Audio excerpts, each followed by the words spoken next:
So this is the Adoration of the Magi, and it was made in Florence, Italy, and it's located in the Uffizi Gallery. The artist responsible is Gentile de Fabriano, and he's Italian. The medium of this work is tempera on panel, and the period of this work is Renaissance era. Historical relevance is that this painting was commissioned by a very famous banker and literate of Florence. His name is Palastrozzi. Whenever Gentile arrived in Florence in 1420, and Strozzi paid 300 florins for the altarpiece, which I read was like 3 times the salary of like the average working person at the time. And yeah, so this work combines the international school's influence on Gentile on his art with like the Renaissance style that he knew from Florence. So this piece of work is like a combination of the both of those. And how long did it take to create? From 1420 to 1423. And this work is important because it's actually considered Fabriano's finest works and has been described as the culminating work of international Gothic painting.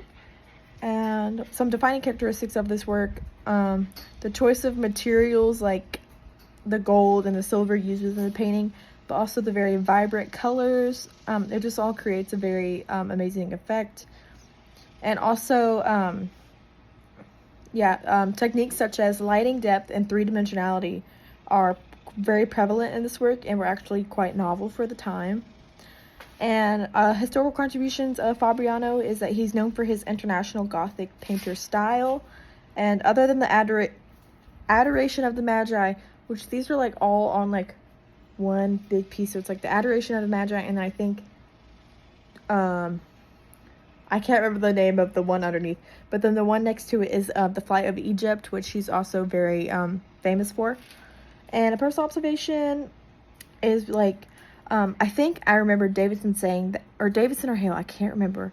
It's basically saying that anytime that they have like these circular halos like effect, is like they're kind of like divine, or they're like saints.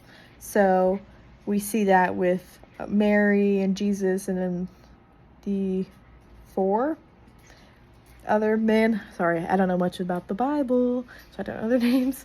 But I just thought that was really interesting. And also it's like gold leaf plated. I don't know if that's the right terminology, but I think that's really cool because when you walk by, it like shimmers in the light. It really catches your eye, and it really adds to like the divine and holy aspect of it, I think. And that's actually why I chose this work, is all the gold. It really stood out to me, really caught my eye, because the way that the light, like I said, the way that the lighting is, it really hits off and reflects, and it just really catches your eye. And how does this work compare to others within the period? It fits in quite well with the international Gothic style, but not so much the Renaissance. It fits in really well with the international Gothic style because that style highlights very decorative and ornate architecture with a lot of small details and a lot of gold.